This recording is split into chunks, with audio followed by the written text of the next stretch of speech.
Coba bayangin gimana perasaan mereka. Pak Denny, Tenopi, Pak Geri, Pak Pablo. Coba gimana hati nurani kalian?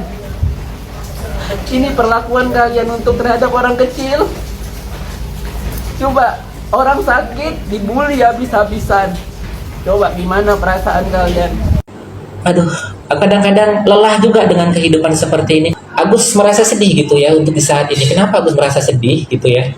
Di saat ini Agus sedang sakit seperti ini. Kenapa dia harus kayak ngasih kabarnya ke Pak Geri? Bukannya Agus nggak mau, karena Agus nggak mau nih. Nanti takutnya Agus hubungin ke Pak Geri ataupun ke Teteh, kita mau untuk ini. Takutnya nanti kita salah dikit dimasukin ke status.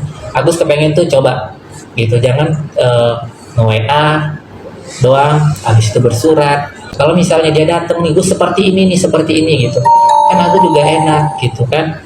Dengan surat-surat itu Agus bisa berobat. Itu aja.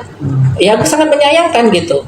Itu yang Agus rasakan itu sama sebuah penyesalan lah begitu. Kenapa saat sini menggiring seperti ini, netizen menggiring seperti ini, donatur. Aduh, kadang-kadang lelah juga dengan kehidupan seperti ini. Kenapa gitu? Kenapa harus menggiring untuk menggiring donatur benci sama Agus gitu? Itu aja sih gitu. Kenapa harus terjadi penggiringan itu? Saking kan donatur nyerang ke Agus, jelek-jelekin Agus. Padahal uangnya nggak ada Agus pakai. Uangnya itu sudah ada di yayasan semua. Memang Agus nggak punya moral. Agus karena nggak ketidaktahuan Agus itu. Kalau Agus tahu kan nggak mungkin Agus melakukan hal seperti itu. Kalau ada pengarahan dari awal, mungkin kan Agus melakukan hal seperti itu.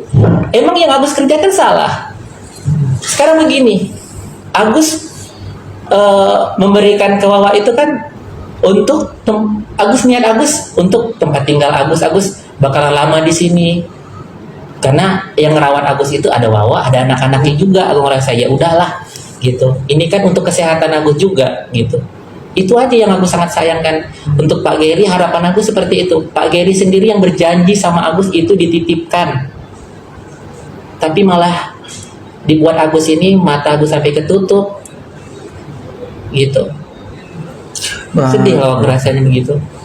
Juga ini settingan drama untuk tahun 2005 untuk naikin followersnya kali ya, kita kan nggak tahu juga lah ya. Ya mudah-mudahan itu bukan drama ataupun settingan. Ya ngapain gitu ya kan, kalian menghancurkan diri kalian sendiri gitu. Udah menghancurkan diri kalian sendiri, kalian menghancurkan hukum juga di negara ini karena keteledoran kalian juga gitu. Yang kalian bilang di awalnya itu, saya bilang saya nggak punya moral, nggak punya etika, nggak punya adab. Nah sekarang berbalik. Ya mudah-mudahan aja itu semua bisa terselesaikan lah gitu. Jangan menjadikan hak orang itu menjadi hak sendiri gitu. Jangan jadi sebuah permainan. Jangan hukum itu juga dijadikan sebuah permainan. Itu nggak baik. Masa hukum negara kita permainkan? Kalian orang-orang cerdas loh, orang-orang hebat. Nggak seperti saya gitu. Ya setidaknya kita patuhlah sama hukum. Untuk apalah dibuat drama-drama seperti itu? Nggak baik juga lah gitu lah ya kan. Kalau memang niatnya ngebantu, ya tinggal dihubungin aja. Nih Gus, buat kamu, untuk kebutuhan kamu, untuk pengobatan kamu. Nggak payah-payah kita minta gitu ya, pengertiannya aja gitu kan. Kalau kita minta pun kita minta juga nggak dapat hasilnya juga. Buat apa, betul nggak? Ya dia mengirim surat. Buat apa surat? Saya nggak butuh surat. Saya yang butuhkan itu nyata. Ya misalnya kalau misalnya bisa depositkan di rumah sakit kan gampang.